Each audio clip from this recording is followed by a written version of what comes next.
second section I call the pursuit of happiness. Why is it so elusive?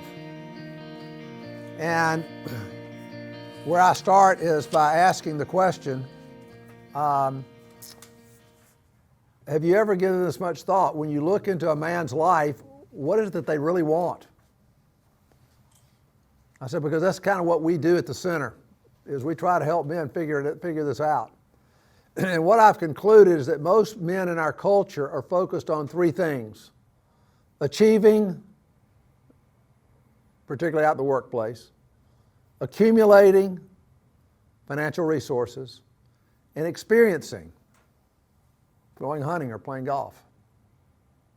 In fact, these three components of a man's life impact how he feels about himself, how he feels about the future, and how he feels in general.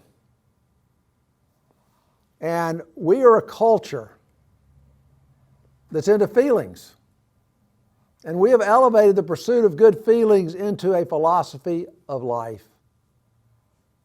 And then I've got an advantage over you guys, I'll tell you, where this Forbes magazine, I got the actual publication, and I hold it up where they can see it.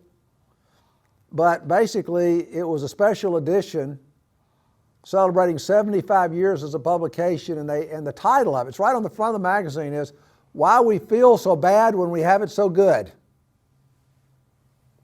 Why we feel so bad when we have it so good.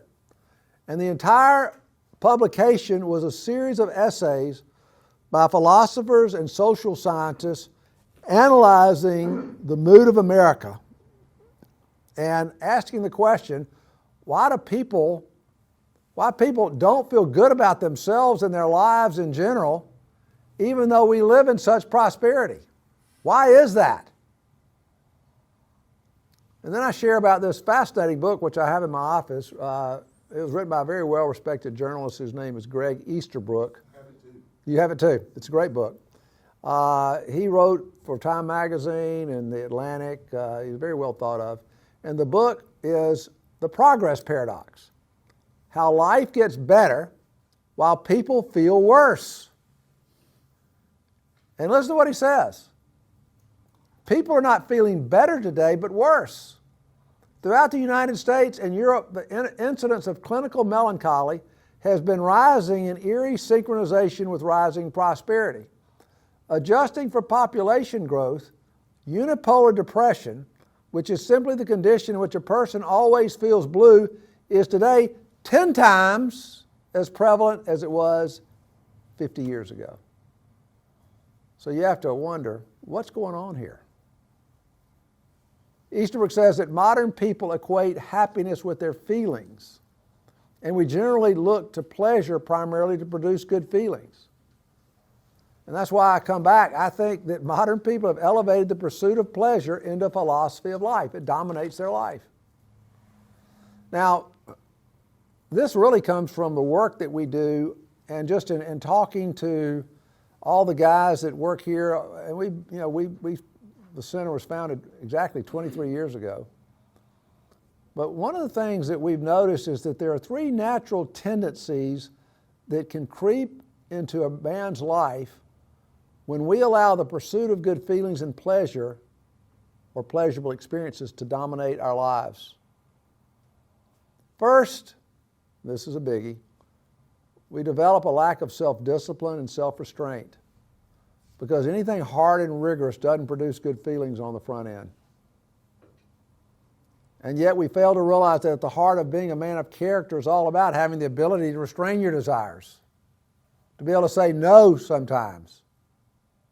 The second tendency we have is we develop the tendency to not, this is a big one too, confront painful issues and problems, particularly relational problems.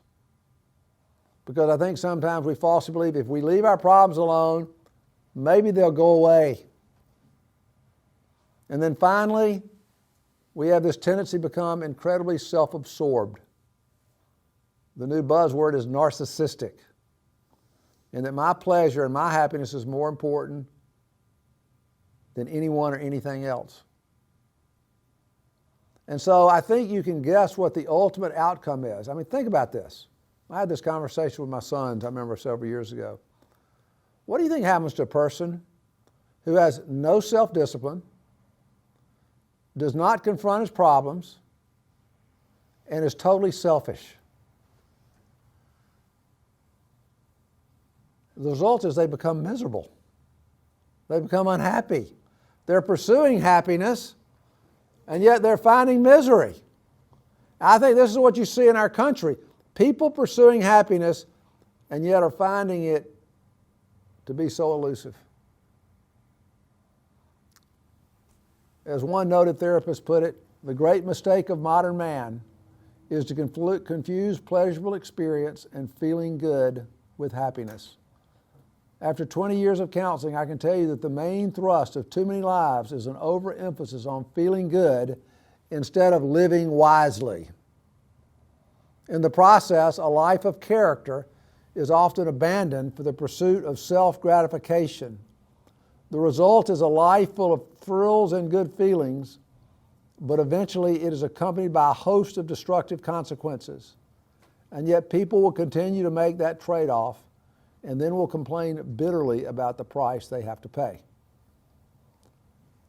And then I turn and I tell them, I said, I want to offer you a different perspective on happiness, and it's more of a biblical point of view, or it's maybe a biblical perspective on happiness.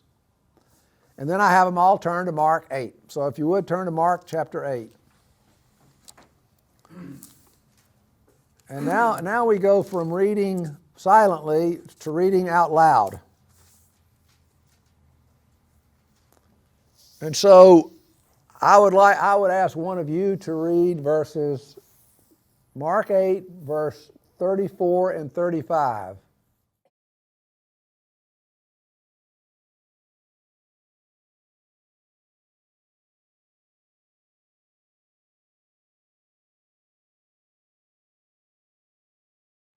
You know, in the Bible, you continually see phrases like, you need to deny yourself, or you need to die to self. You need to give up your life. And this, of course, is diametrically opposed to a culture that's been raised on slogans like, delight yourself, indulge yourself, grab all the gusto you can. If it feels good, do it. And the problem is, I think modern culture believes Christianity is nothing more than teaching us how to behave, where the world and the culture tells us this is how to be truly happy.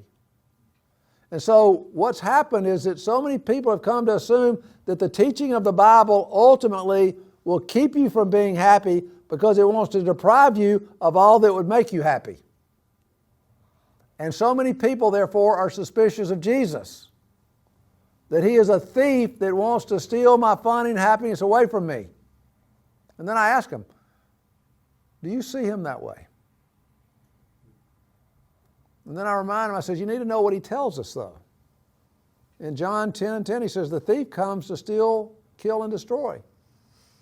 I came that you might have life and that you might have it more abundantly. But notice I say, he doesn't say, I came to make you happy, or I came to give you good feelings. In fact, he never seemed to be concerned with how the disciples felt. You never saw him say, guys, how are you feeling today? You having a good day?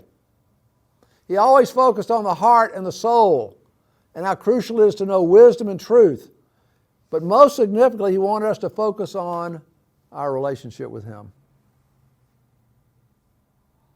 I think a real clear way of understanding this is to consider the words of the Apostle Paul in Romans 8:28. He says, we know that God is causing all things to work together for good to those who love him and are called, those who love him and walk according to his purpose. I think my translation is called according to his purpose. Doesn't matter. I said, you know, when I first heard that verse as a Christian, I thought, man, that is great news. That whatever's going on in my life, God's causing it all to work together for my good. And I said, but the problem I had, guys, was interpreting the word good. I said, because My idea is that the ultimate good for my life was my happiness, my comfort, my prosperity. And then someone several years later pointed out to me the next verse, Romans 8:29, where I think God alludes to the ultimate good, where he says we are to be conformed to the image of his Son. That's the ultimate good in life, guys, that we become Christ-like. And yet most men, and including myself for the longest time, even as a Christian, did not find Christ-likeness to be very appealing. Because we think Jesus as being a real religious guy, that he had no real joy or happiness in his life. He was just too serious. Until you study his life and you begin to understand that Christ-likeness has to do with your character and the wisdom you possess and your ability to love and have deep, substantive relationships. Ultimately, I tell them, you know what? Christ-likeness is really what we all want. And yet our problem is we're so focused on what we're feeling and experiencing, and God is much more concerned with the type of men that we are becoming. And then I share with them this wonderful quote. I've been sharing it for years. I said the person that I think really grasped this well was Alexander Solzhenitsyn, who went into prison, thrown into prison for 8 years because he made some disparaging remarks about Joseph Stalin. And he goes into prison as an atheist. He comes out eight years later as a Christian. 8 years in prison, mind you. And the first words that came from his mouth as he walked out of that Russian prison, I bless you, prison. I bless you for being in my life. For there, lying on rotting prison straw, I came to realize that the object of life is not prosperity and all that goes with it, as I was made to believe, but it's the maturing of the soul. What he's really saying was, the object of life is becoming Christ-like, the maturing of the soul. Most Americans live their lives primarily consumed by the enjoyment and pleasure they experience. God, on the other hand, is more interested with the development of the heart and the soul. We're focused on what we're experiencing. God is focused on the people that he wants us to become. All right, then I say I want to share with you a different perspective on this that I think all of us can understand, because most of the men I meet with have children, whether they're young or older. I said, but think about the role of a parent. Think about your child's growth and development. You know, if you ask any parent this question, how do you think they would answer it? What's more important as your child grows up? The fun and the pleasure they experience, or the development of their hearts and souls? In other words, their character, their wisdom, and their ability to love. And I think, well, I know for almost every man it's a kind of a no-brainer. And I tell them, I said, don't get me wrong, I think we all desire for our children to have a joyful childhood, but not at the expense of their character and the kind of people they become. I think there are parents out there who think, above everything else, I want my children to be happy. That's what I want. I want my children to be happy. In the process, they fill their children's lives with fun and happy experiences. They spoil them, they give them what they want, and they're shocked when their kids turn out to have no inward character and end up leading miserable lives. Notice that in raising children, the Bible does not say, fill your children's lives with fun and pleasure. It doesn't say that anywhere. Instead, what does God instruct parents to do? Train and teach your children, discipline your children, spend time with your children, and love your children. Why? That they might grow up to be responsible people of integrity and godly character. Why? That they might experience a high quality of life, that they might find happiness. Because this is what most people don't get. It's the person you become that will ultimately determine what you experience in life. it will determine your level of happiness. But for most people, happiness becomes the goal of life, and they believe filling their lives with pleasurable experiences will produce that. But happiness is elusive for modern people, and the research by the social science bears this out, what I read at the beginning. You see, this is what's I think so important to grasp. God never intended happiness to be the goal of life. Happiness instead is more of a byproduct, and a lot of people don't like to use the word happiness. A lot of Christians don't like to use the word happiness, but I'm going to use it because that's the person you're meeting with grasps that. I'll say happiness is a byproduct of becoming more like Christ and living a meaningful life in the center of God's will. And then I use this illustration. Now I've got, I usually share this here in my office or across the way, and I have a whiteboard. Now you may not have a whiteboard, but you can do it on a piece of paper right in front of it. And this is kind of the way life works.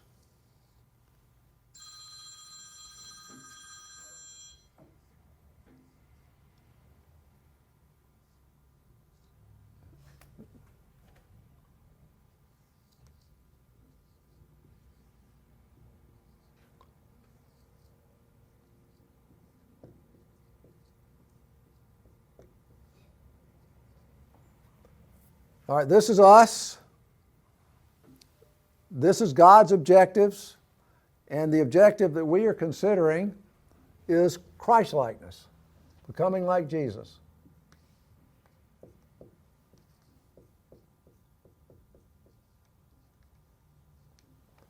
And this is what we should be pursuing. Pursuing Christ-likeness. Seeking to become more like Jesus. And as we're pursuing, there are certain byproducts. And the byproduct of pursuing Christ-likeness is, well, first of all, when you pursue God's objectives, the byproduct is His blessings, all right? We pursue His objectives. As we're making progress, there's certain blessings that are a byproduct of that.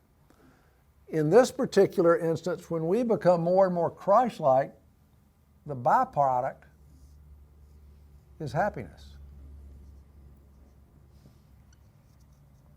The problem is so many people are pursuing not Christ-likeness, but happiness through pleasure. And as we've read, you're sabotaging your life when you do that. Why do we feel so good? Why do we feel so bad when we have it so good? It's because of this. And so, and this really connects with guys, I've found. And they've never heard this before. They've never thought about this before.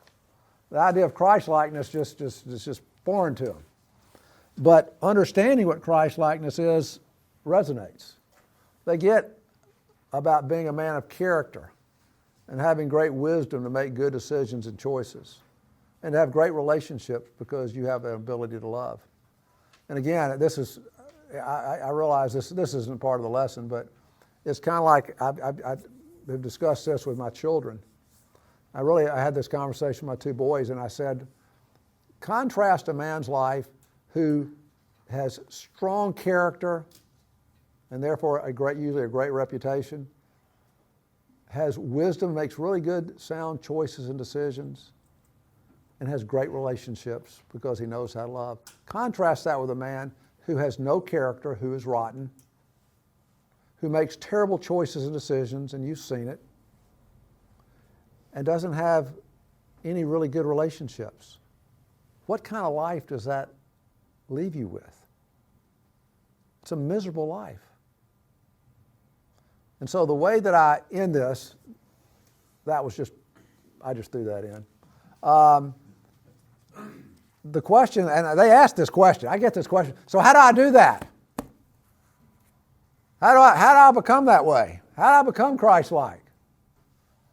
And I tell them, well, you can't do it on your own. Now, we do have the ability to change certain habits and exercise certain disciplines. We can do that on our own. But what we're talking about are issues of the heart. And you can't change your heart on your own, nor fill the emptiness of your soul on your own. God has to do a work in your life. And it begins with having a relationship with Him, which we discussed last week, which is, why are we here?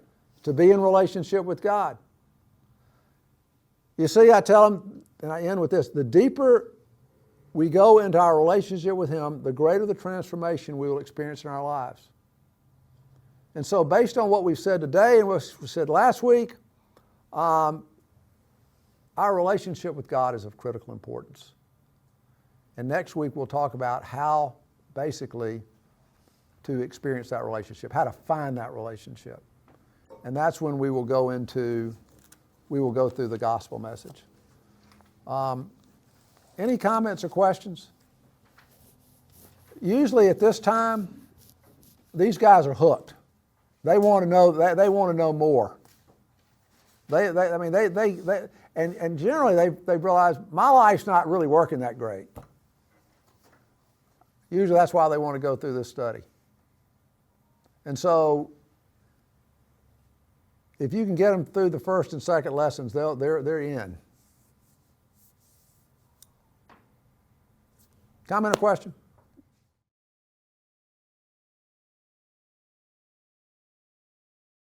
Great question. Well, I've got some good news.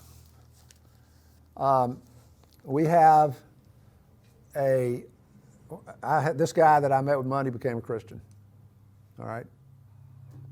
And when he left, I gave him, it's a notebook that we've put together. It's called A Guide to Spiritual Growth. And you read, there's 40 essays, and it's the foundation of the Christian faith. And I say, I want you to read at least one a day. Maybe if you want to read two, you can. But and then I meet with, I'm meeting with him again on Monday. But I want you to begin going through this. And I have a guy that became a Christian about 3 or 4 weeks ago going through this. He's a guy my age. He's a contemporary of mine. His life was just done real well with his life work-wise, but he became a Christian. In fact, it's funny how I ran into him at my church. He was visiting.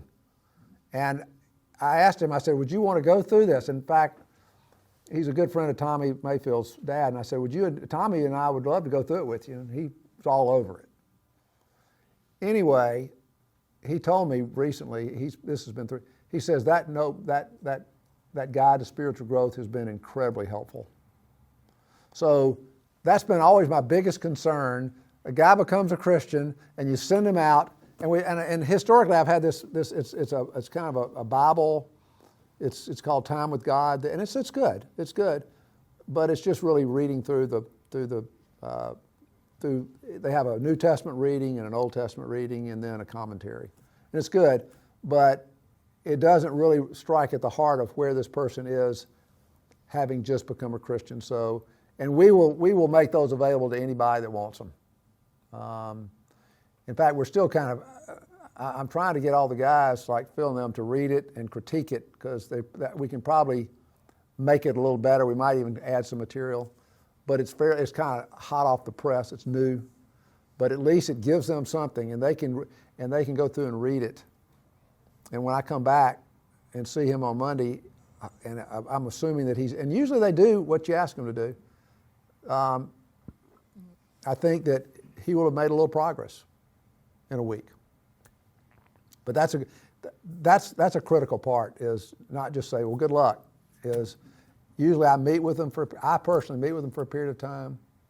I have material that I share with them. A lot of it is kind of replicating what's in his notebook that he's reading, and then eventually get them into some kind of group.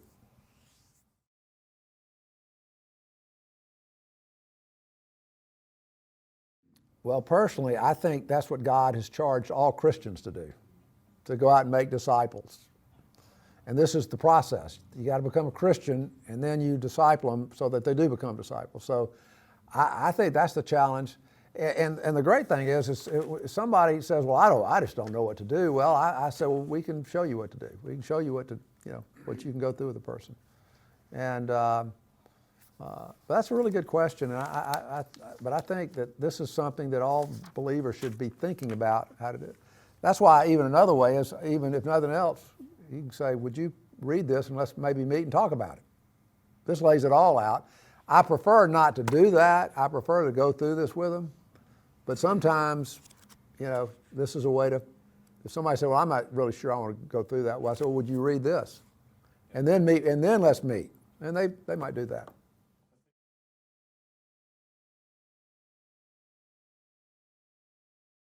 I still use notes. I've shared part one with no notes. I've given the talk to a big group of people without any notes. But I've done this so many times. Using notes is not a problem. I mean, these guys don't care if you're using notes. So.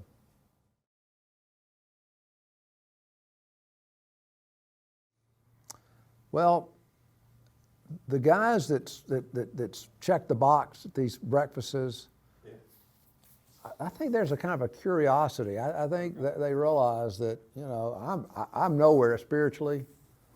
I'm interested in because what we tell them is you're not we'll want to tell you about it, and you come meet with me the first time and I tell you about it, and then you decide if you want to do it. So we don't really kind of put them on the spot, but most of them after I tell them about it, they want to do it, and I think they feel.